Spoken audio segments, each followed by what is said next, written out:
Actually, can we start with the 8th chapter, the 8th chapter, number 8, Nigantanataputta.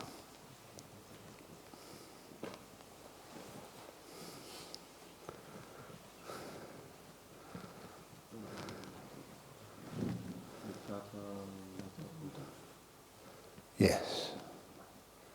There we go.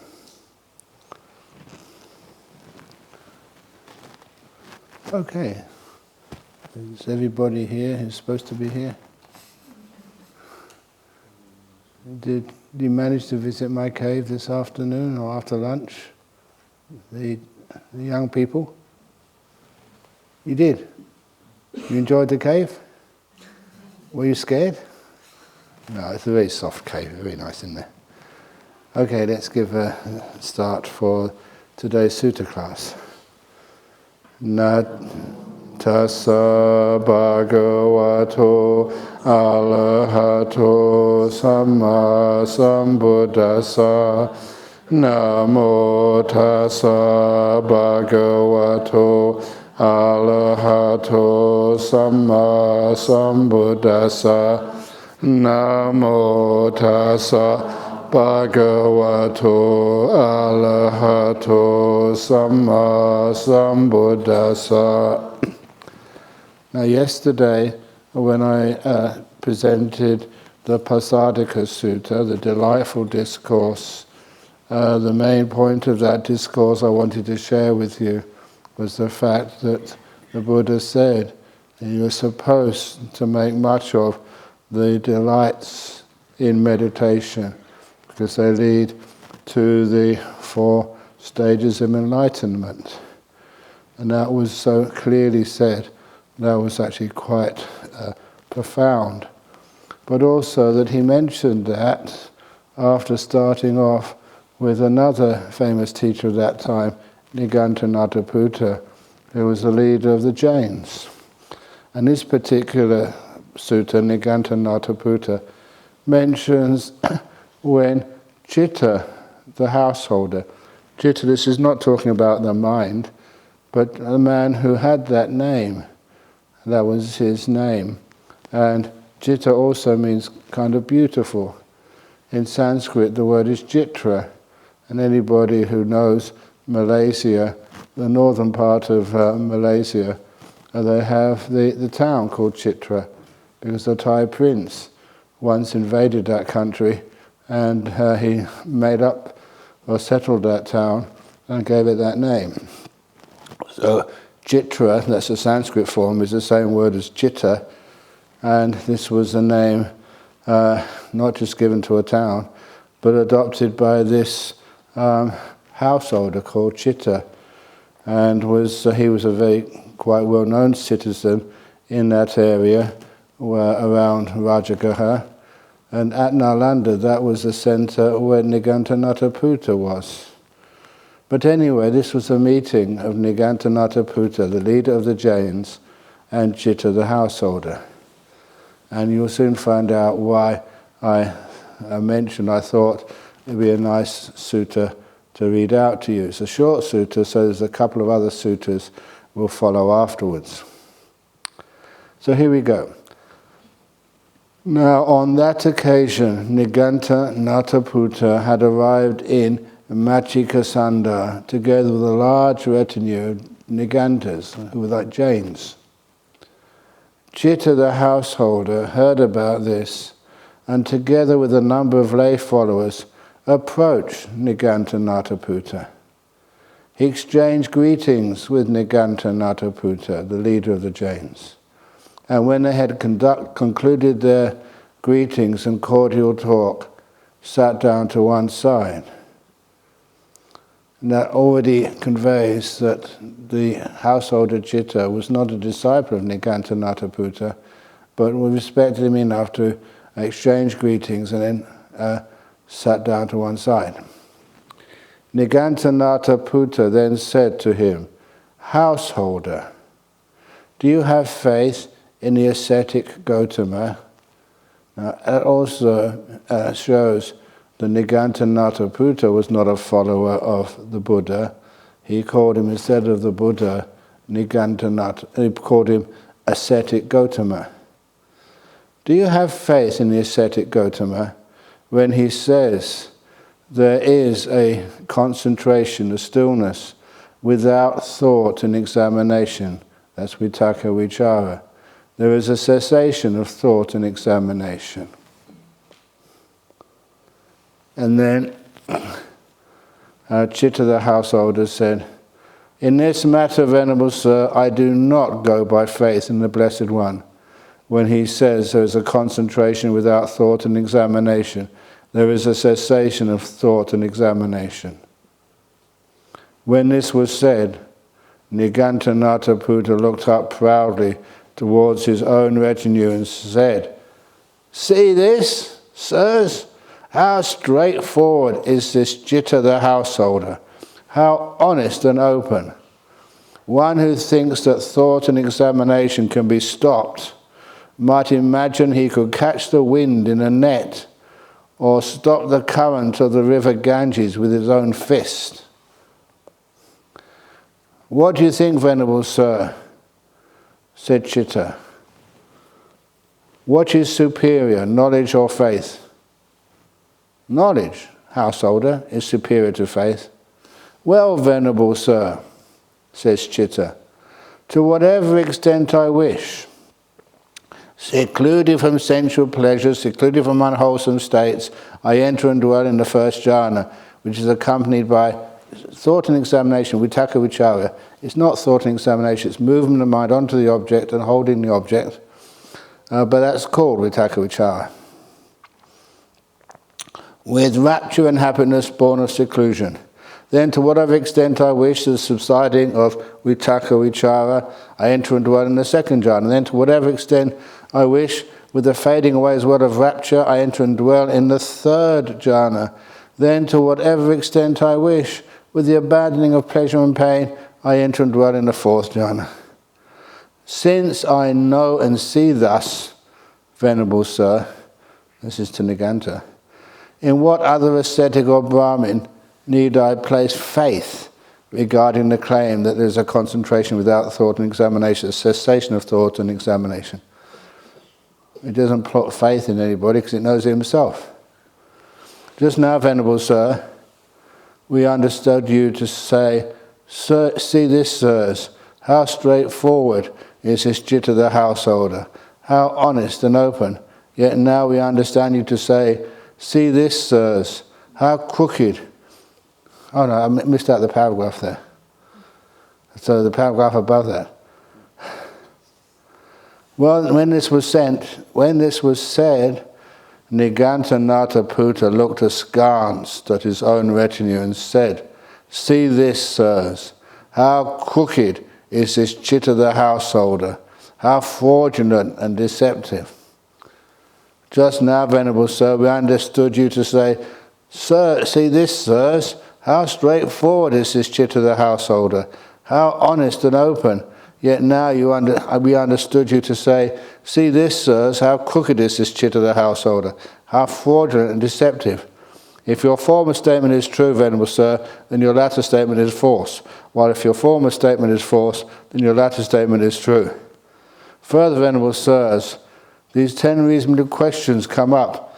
When you understand their meaning, then you might respond to me along with your retinue.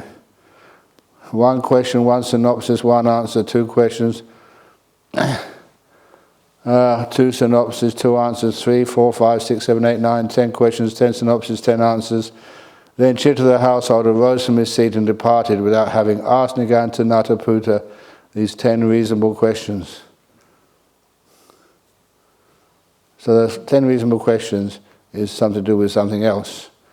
But in particular, the reason I read out that sutta was that was Chitta the householder, one of the Buddha's disciples, lay disciples. Apparently he used to be a general in the army before, gave that up and became a disciple of the Buddha and eventually became a non-returner. And that's when he heard that Nigantanata Putta was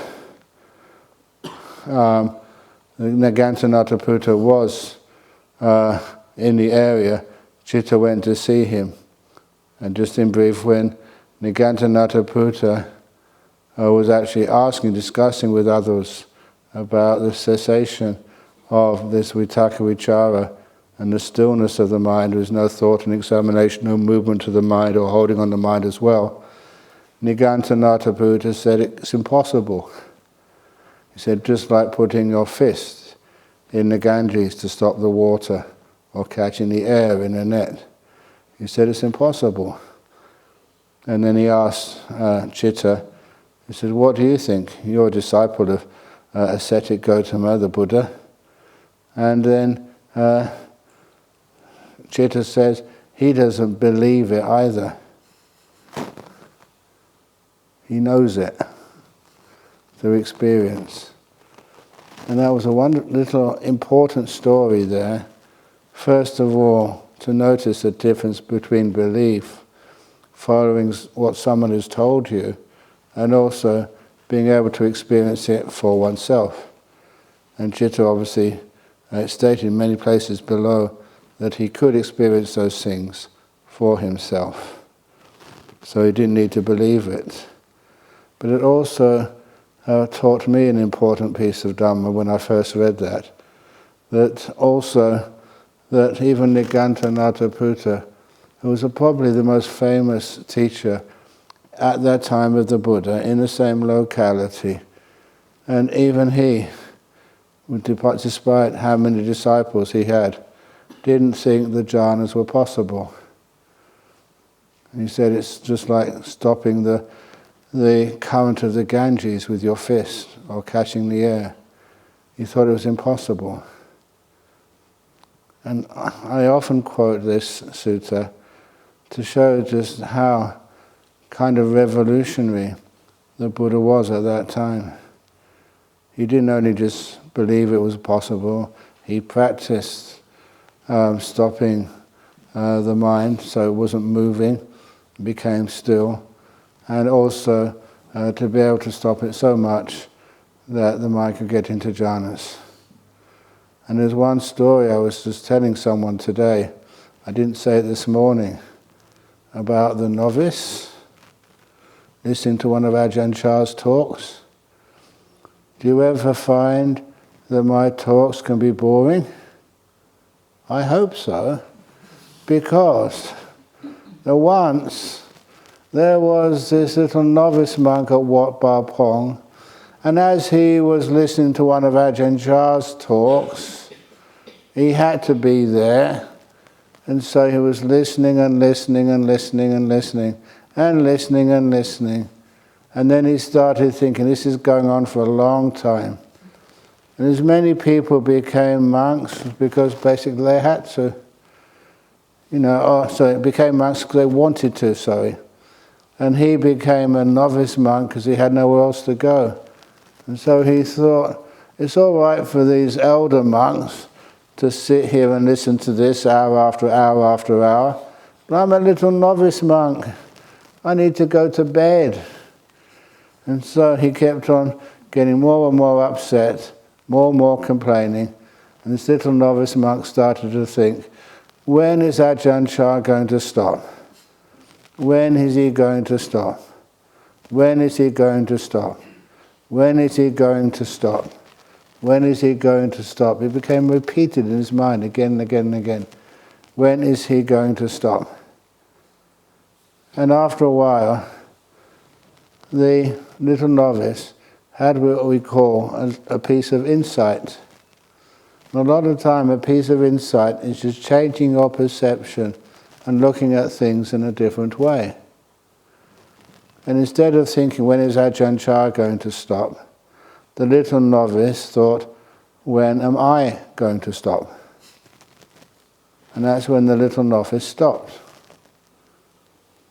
And when he opened his eyes again, it was the dawn had already arisen. It was quite middle morning time. The monks had all departed from the hall many hours before, and because they departed from the hall, the Bindabata, the alms round, had already happened, and he'd missed the alms round. And because he'd missed the alms round, he couldn't eat that morning, but he did not mind. He just had his first experience of a deep meditation, and he just closed his eyes and kept on meditating for a while. And he got that experience. How come? From the insight of Ajahn Chah when talking about this and talking about that, and him sort of complaining, when is Ajahn Chah going to stop? And the complaint turned around. When am I going to stop? And he stopped. And then he became one who'd experienced a jhana. So sometimes when I say that type of story, I kind of see the benefits of complaining. Is complaining always a good idea? Are people in Hong Kong good at complaining? Yeah, expect. Is it better than Indonesians? So when you complain, when is Ajahn Brahm going to stop? When is Ajahn Brahm going to stop? Just turn it around and complain about yourself. When am I going to stop? And that novice stopped, which was a beautiful experience. And that also led me to contemplate, when I first came to Perth, and even when I'm in Perth now, it's so hard to see signs of Buddhism in this city. You know, sometimes you see big crosses on walls, or they have big spires of like a Sikh temple, or you see the architecture of a Hindu temple. Their architecture is quite prominent. But have you ever seen like a Buddhist building or Buddhist architecture here in Perth? Look at this place. Does this look particularly Buddhist? What about, I remember the Dharnasala in Bodhinyana where we eat.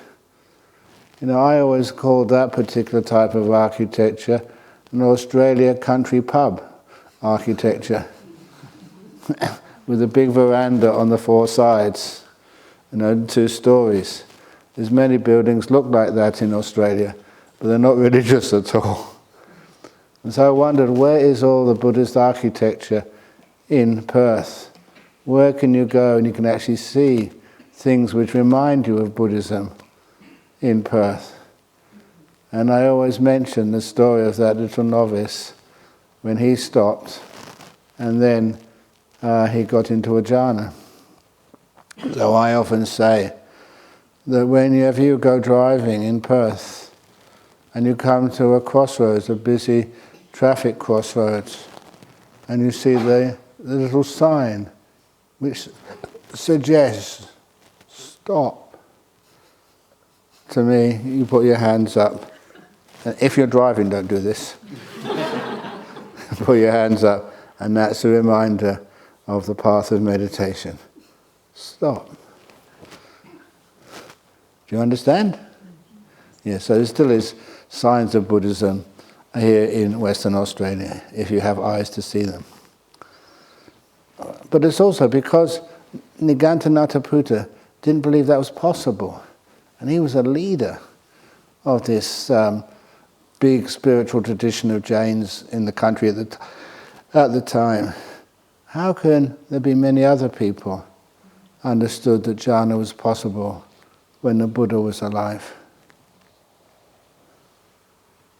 And I don't think that many people were. If you want to have that argument, that discussion, what about the Buddha's first teachers? The Alara Kalama and Udakarama Putta. They were supposed to be teaching the stage of nothingness and neither perception nor non-perception. But I don't think they could have been, because there's no reference to the jhanas first. Usually those kind of attainments are based on the 4th jhana. From there, the meditation develops to the immaterial states. But they don't seem to have any record of them teaching those jhanas. And also, when the Buddha remembered his experience of jhana, he didn't remember being taught by them, the jhanas. Instead, he remembered the first jhana when he was a kid under the rose apple tree, where he spontaneously went into those jhanas.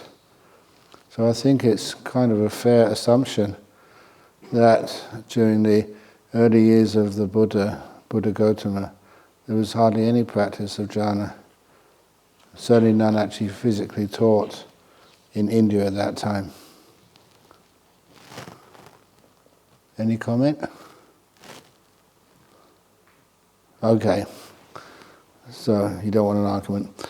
Okay, so let's go now to that passage number 4, Mahaka's miracle. As I mentioned this to you before, why monks will not sort of demonstrate any miraculous powers, because the outcome of them is not as you would expect. Here we go. Mahaka's miracle. Have you got that on the screen?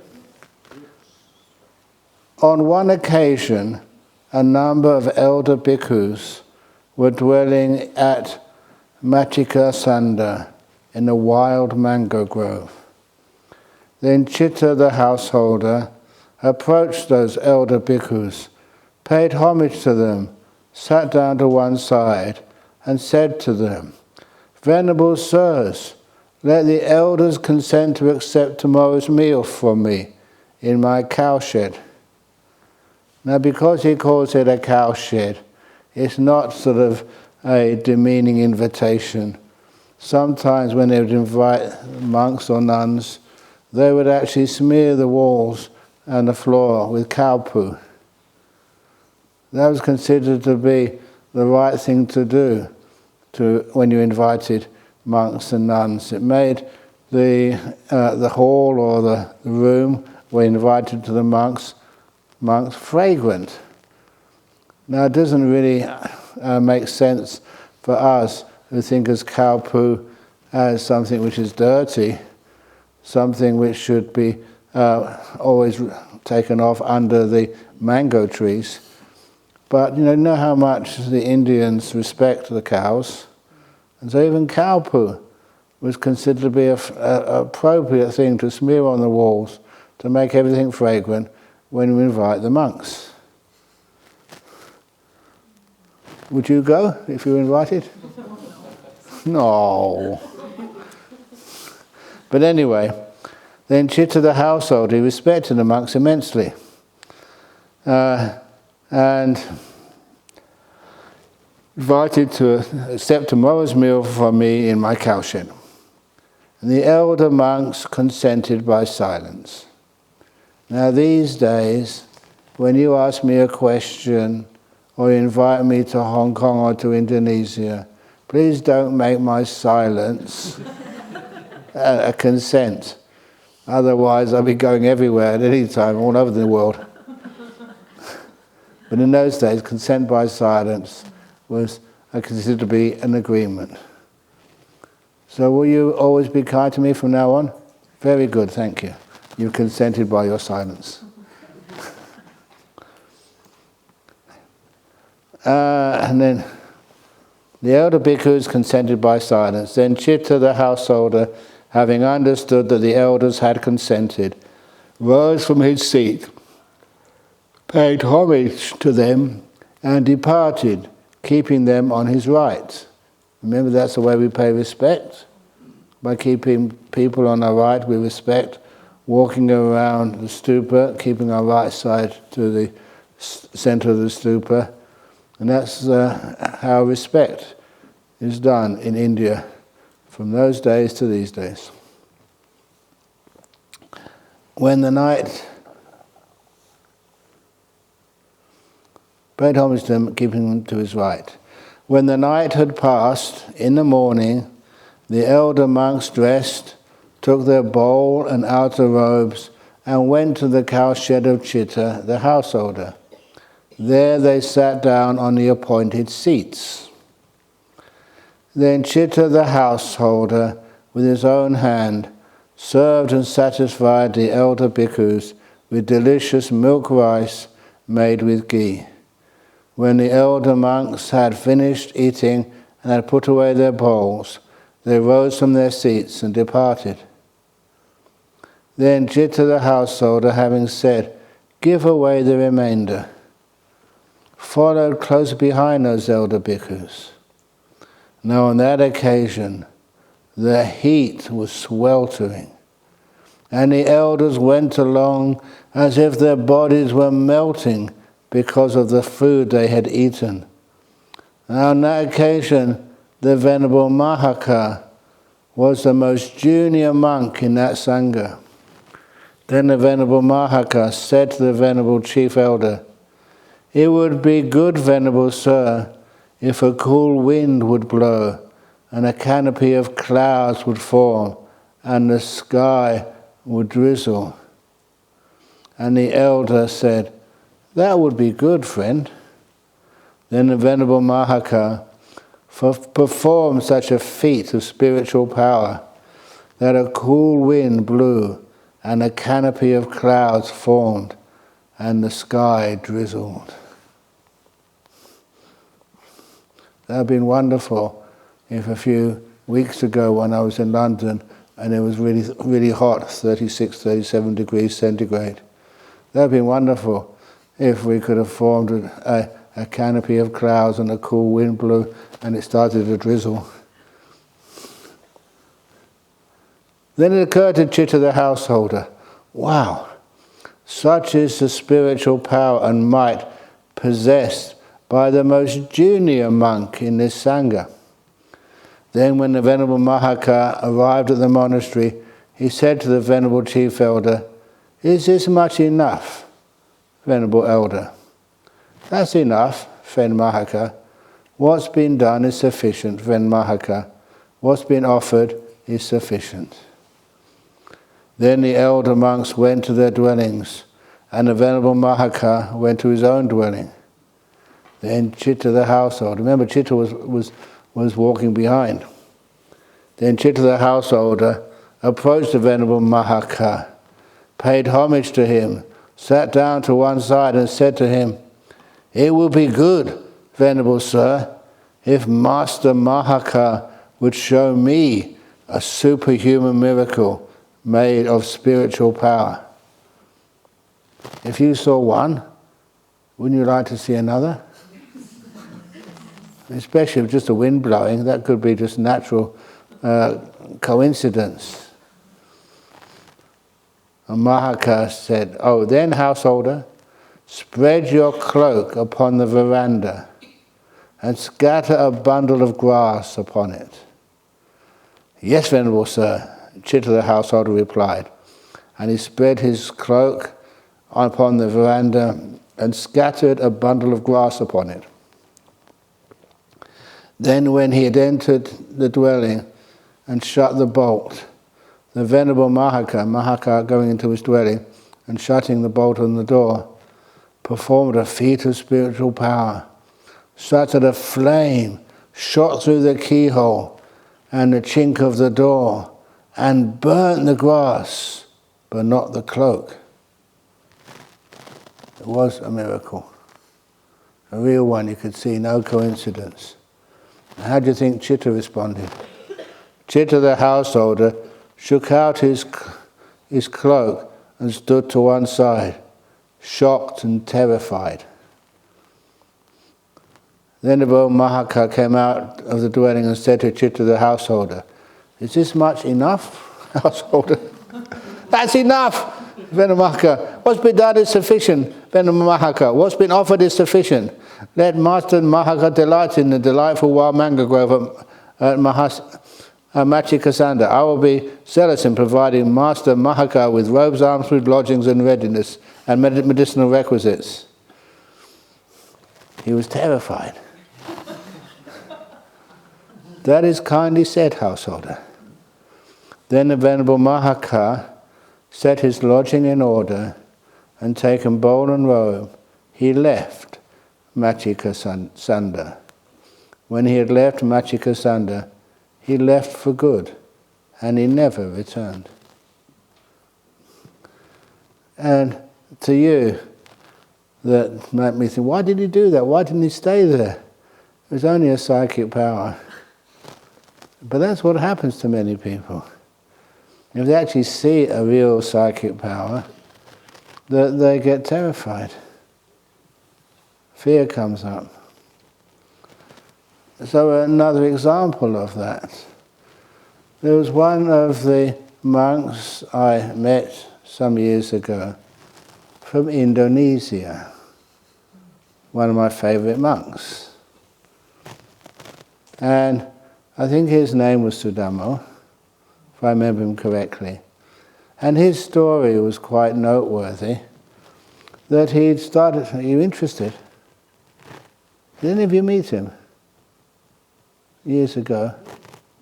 But anyway, and maybe you might remember him when I give you more details about him, that in Java, in central Java somewhere, he decided he wasn't going to be a Buddhist, but be a rishi. So, a rishi means just a hermit monk.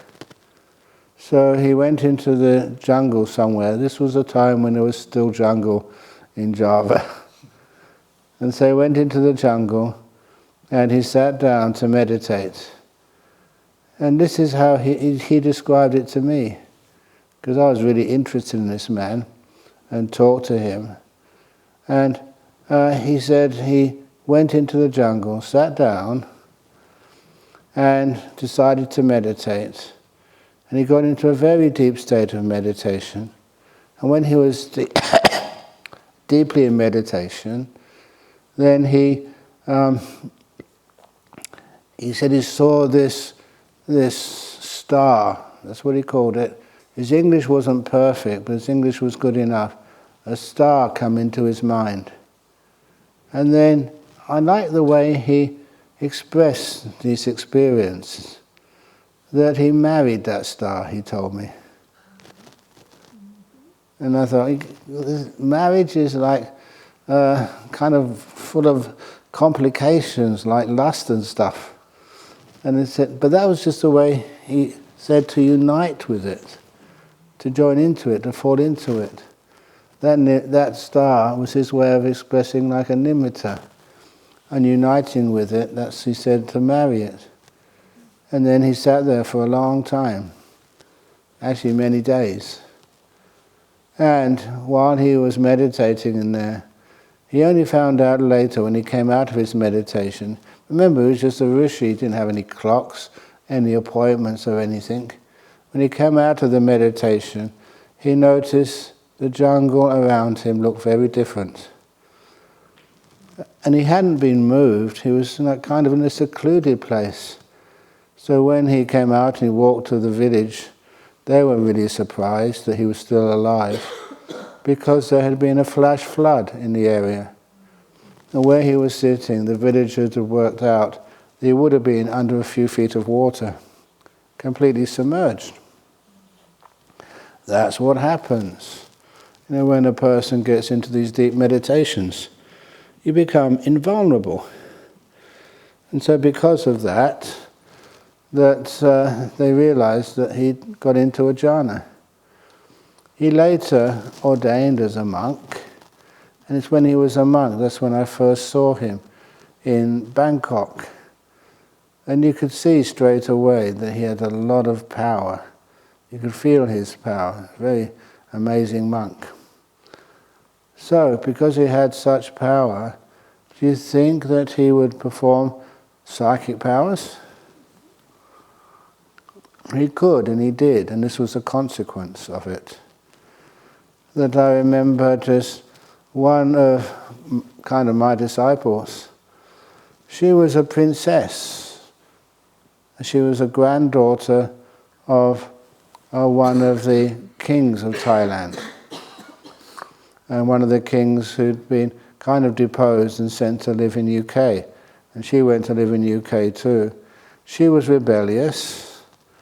And so she actually eventually joined Chelsea Art College.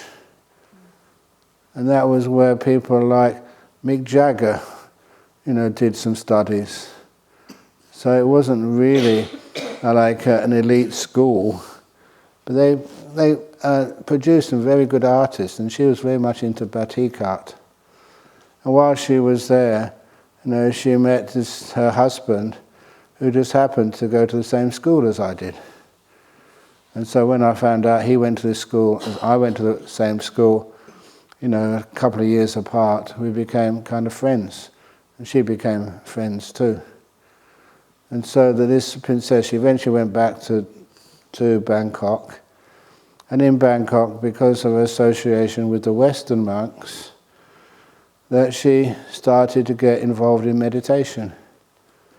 And when she started to get involved in meditation, she went to the class in Wat Bhawan in Bangkok, taught by this Indonesian monk.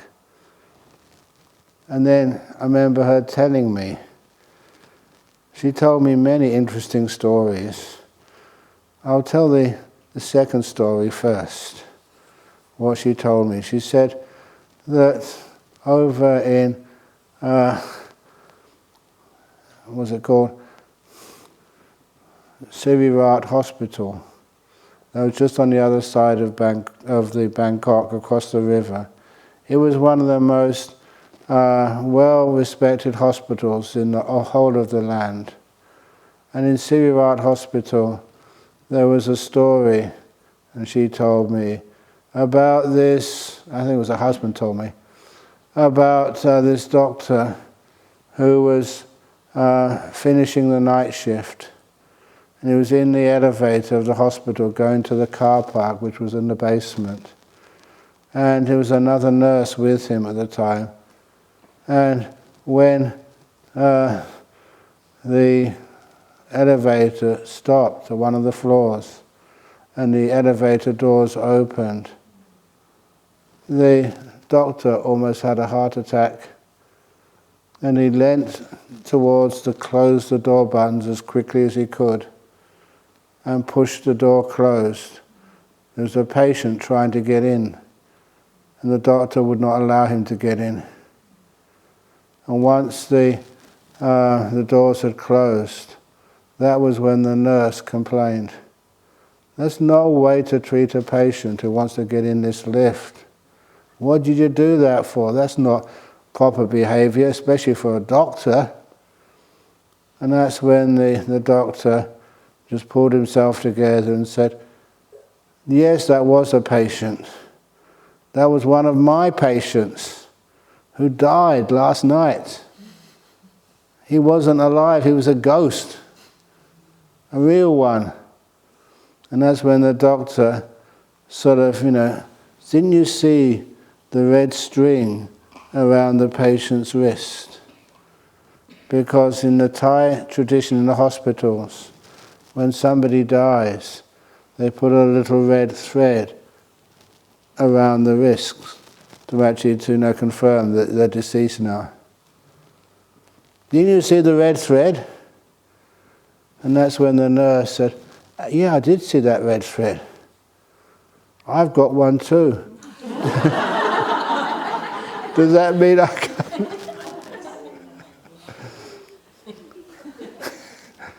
And that poor doctor had a ghost outside and a ghost inside. And that actually was a true story. It's well known. And of course the doctor fainted. And so when the doctor fainted, and when they kind of woke him up, found this unconscious doctor on the elevator floor, they asked him what had happened, and that's what he said. And they checked it all out. Of course, his patient, he still knew that patient's name. And he said, yeah, they died that afternoon, or that night. And that doctor was on duty. And the nurse, they checked her out as well. He could give a description of her. And that nurse died in a fatal car crash on the way to the hospital that morning. And that poor doctor was lucky not to die himself. A ghost inside. Anyway, that was one of the stories they told me, which has nothing to do with the Dhamma talk, as usual. First story. The first story now is more important. That she said that when she went to these classes, the monk, he could speak English, but it wasn't that sort of clear English. But nevertheless, during one of the meditations they were doing, that when the meditation was happening, she really felt there was something weird going on. That's what she said, something strange. So she kind of broke the rules, opened her eyes to look. She wished she hadn't. Because what she saw from this monk, this Indonesian monk, I only say about these stories once the monk has passed away. Otherwise you keep bothering him. And so he saw these rays of light coming out of his eyes, going into this woman sitting in the meditation hall. This was not a movie. This was not special effect. This was real. A real psychic power, which he witnessed. Rays of light going into somebody's eyes, to somebody's body. And what did she think she did? Did she say, sadhu, sadhu, sadhu? No. She got up and ran out and never went back again. That's what happens. Okay, another psychic power story, a real one. This was when I first went to Wat Pah Pong. And when I first went there, after 1 or 2 days, I was sitting in the hall for lunch. And then this monk, much senior to me, he came down to the line of monks. I was sitting pretty much close to the end.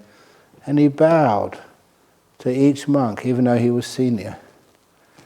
And he even bowed to me. And at that time, I thought, what is he doing this for? He's senior. Senior monks should not be bowing to junior monks. What's gone on?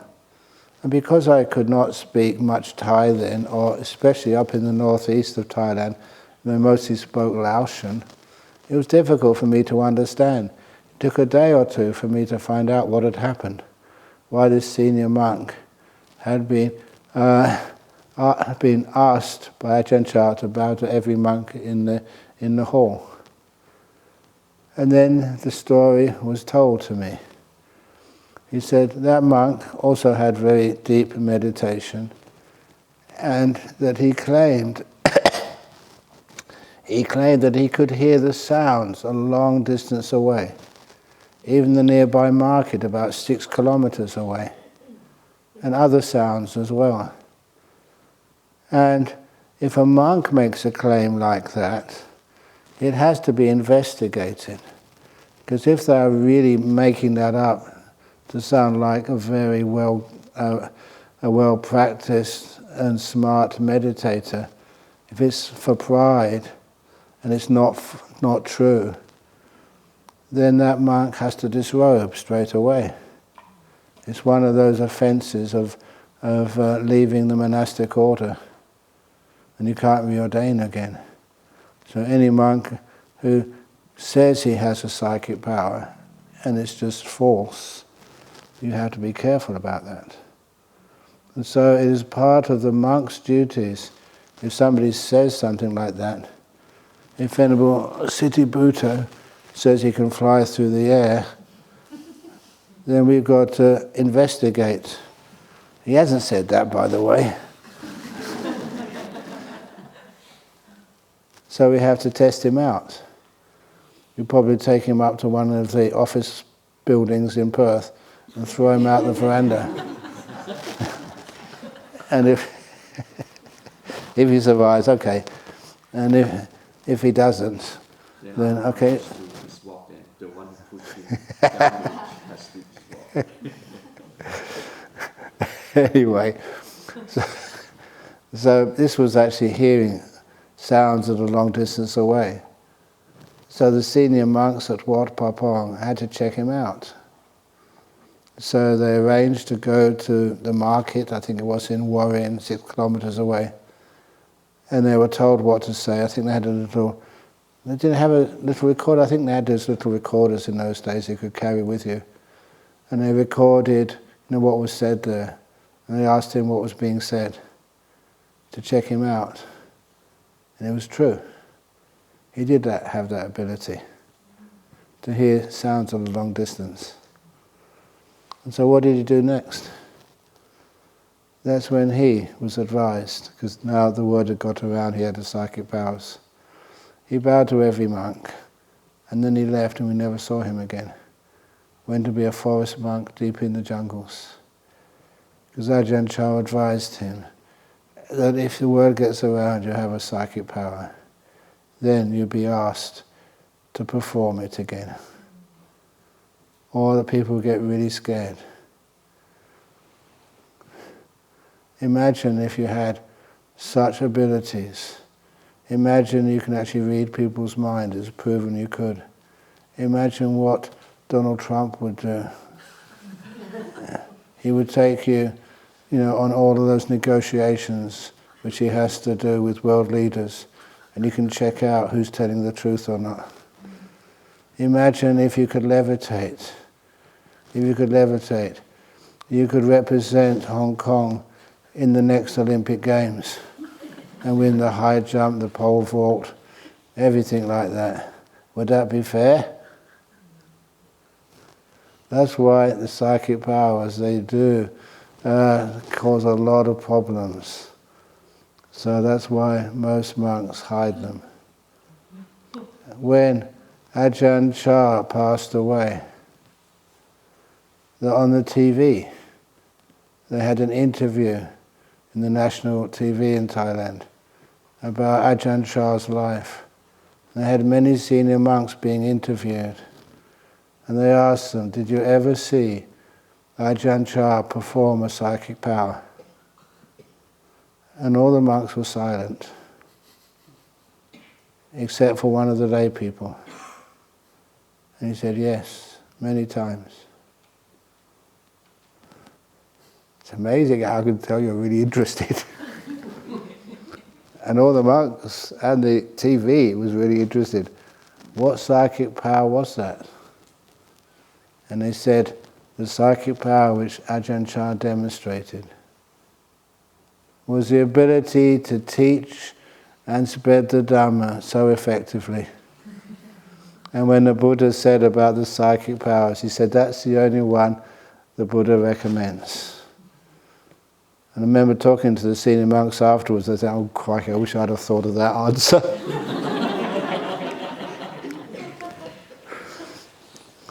Because all the other psychic powers and stuff, they may sound interesting, but they're not really worth very much. The only one which the Buddha praised was the psychic power of being able to teach the Dhamma. Is that good? Okay. But anyway, the other psychic powers, they do exist. And the one I wanted to just mention to you, because hopefully you can trust this, because it will assist the fact that you can meditate peacefully without any fear. And there's many stories about this, but the one I wanted to share this evening, or this afternoon, was the story about this monk who in the time of the Buddha was meditating in the forest, in the jungle, meditating really deeply. And then these two villagers came past. And when they saw him meditating so quietly, they went closer and they realized, again, he wasn't breathing. So straight away they thought he must have passed away.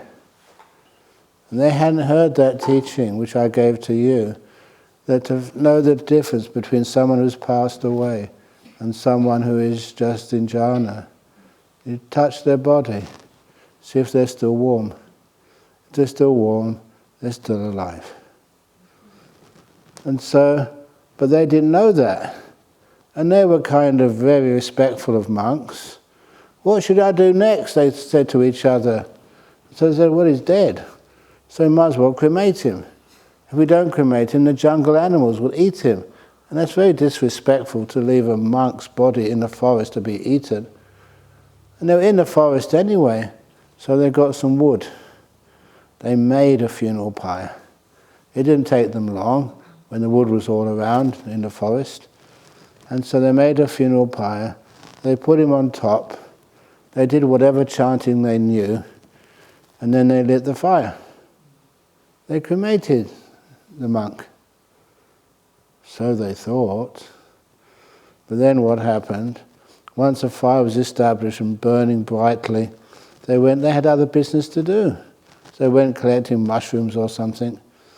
And then the following morning, this is in the suttas, the following morning they were really impressed when they saw that monk, the same monk, walk into the village for alms food. And not even his robe was charred. And that's when the Buddha was mentioning, if you get into those deep meditations, they can burn you. But not even the clothes you are wearing are destroyed, let alone your body. That's one of the reasons. If you do make a mistake in Indonesia and you cremate a monk who's just in jhana, be careful. Because when he comes out of the oven, oh, I'm still here. Hasn't been killed at all. So that's an interesting thing to remember. Please don't just assume they're dead because you can't see them breathing.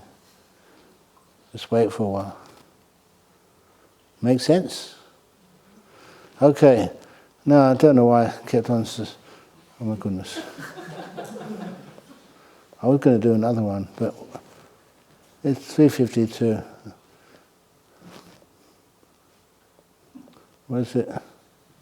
No. Oh.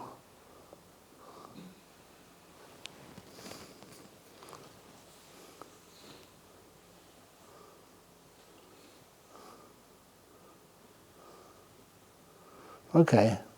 Do a deeper. Can I do a deeper sutta for 5 minutes? Okay. This is number 3, Isidatta. Can you get that up?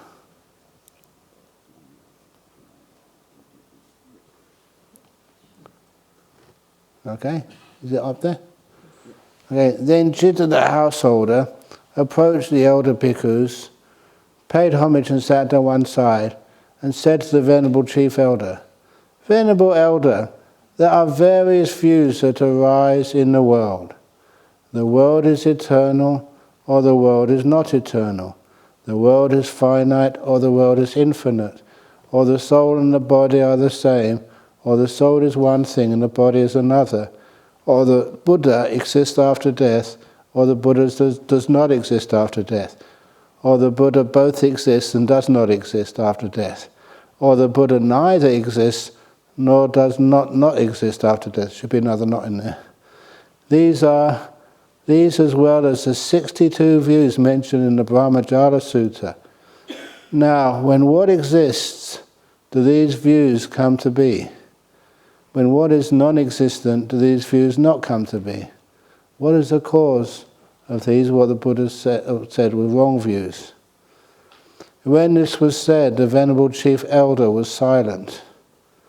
A second time and a third time, Chitta the householder asked the same question, and a second time and a third time, the Venerable Chief Elder was silent. Now on that occasion, Venerable Isidatta was the most junior monk in that Sangha. Then the Venerable Isidatta said to the Venerable Chief Elder, Allow me, Venerable Elder, to answer Chitta the householder's question. Answer it, Ven Isidatta. Now, householder, are you asking thus? Venerable Elder, there are various views that arise in the world, such as the world is eternal, ... These as well as the 62 speculative views mentioned in the Brahmajala. Now, when what exists, do these views come to be?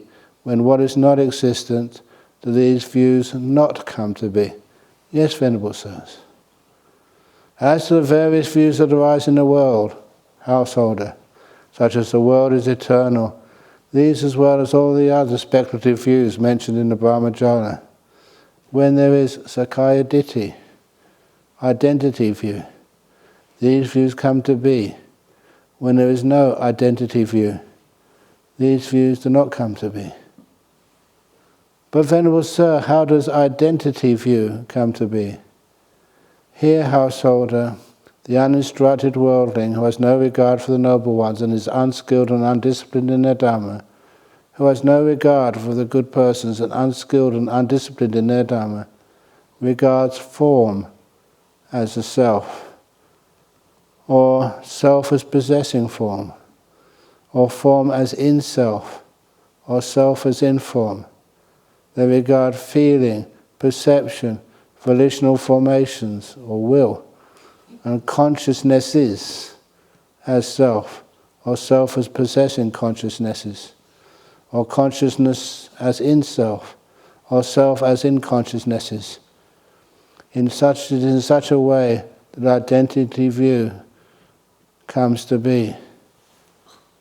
And Venerable Sir, how does identity view, Sakkaya Ditthi, not come to be? Here, householder, the instructed noble disciple who has regard for noble ones and is skilled and disciplined in their Dhamma, who has regard for the good persons and is skilled and disciplined in their Dhamma, does not regard form as self, or self as possessing form, or form as in self, or self as in form. He does not regard the experience here, translated as feeling, perception, volitional formations, or consciousnesses as self, or self as in consciousnesses, in such a way that identity view does not come to be. Now, this is one of the little explanations in the Patisambhida Magga, kind of like a later than the Sutta Pitaka, but very beautiful explanation. One who is an Aryan does not regard the mind as a permanent essence, like the flame and hue of a lamp. That's the mind and a permanent essence. Regard it, the flame, and basically the colour. Does not regard the mind as possessing a permanent essence, like a tree has a shadow. Does not regard the mind within a permanent essence, like the scent in a flower. Does not regard a permanent essence as within the mind, like a jewel in a casket. This is the explanation of how people don't just think that the permanent essence, the mind, the soul, whatever you wish to call it, is the same as any one of these things. They have these more refined ideas that the mind is possessing like the tree possesses a shadow. The shadow is not in the tree, but the tree now has a shadow. It's an accompaniment. This is how they think that a mind possesses a soul, like the soul is a shadow, or the shadow is the permanent essence. Does not regard a mind as within a permanent essence or soul, like a mind is within a soul, like a scent is in a flower. It does not regard a permanent essence as within the mind, like a jewel in a casket. These are the four ways that people view the idea that there is a soul, but it's not in the mind as a mind. But each one of them doesn't make any sense. And anyway, when Venerable Isiddhata answered like that, the chit of the householder said, "Where does Master Isiddhata come from?" "I come from Avanti, householder." "There is, Venerable Sir, a clansman from Avanti named Isiddhata, an unseen friend of ours who has gone forth.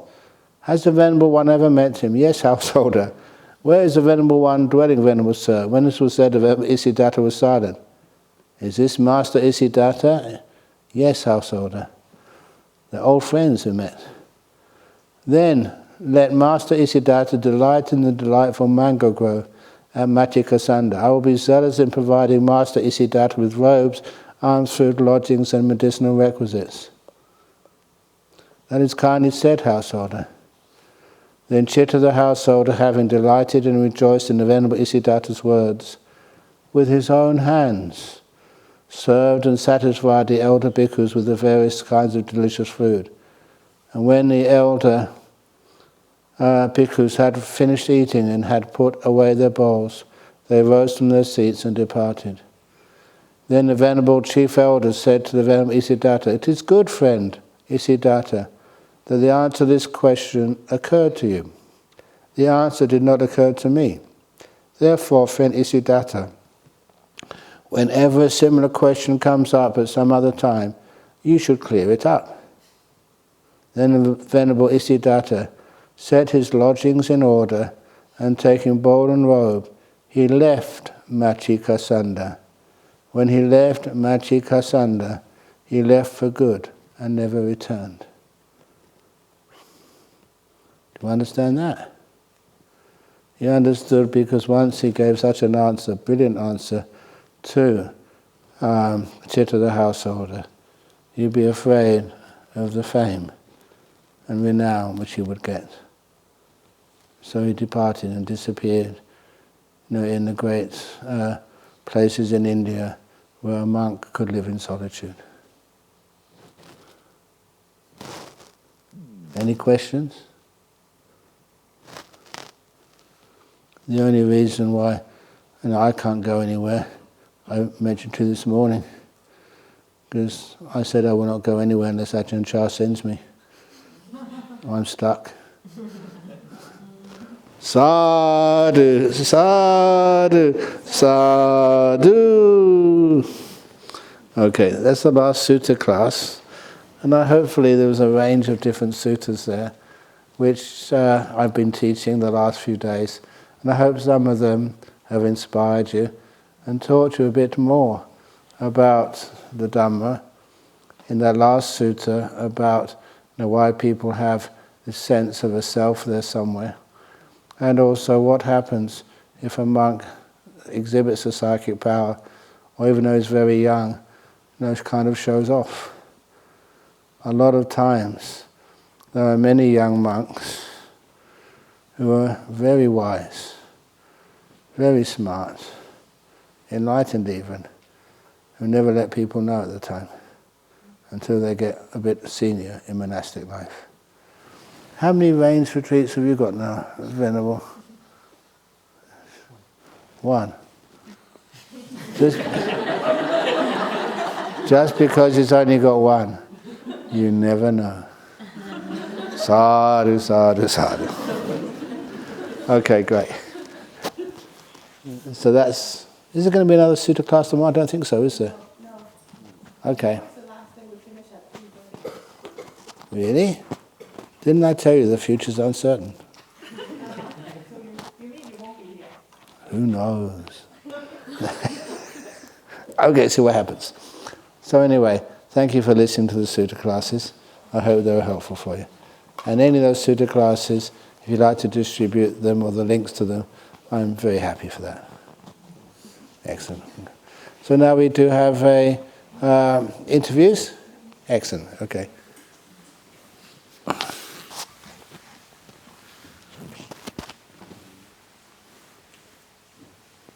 See how quickly he puts his things together and departs. That's a sure sign. Not going to say anything.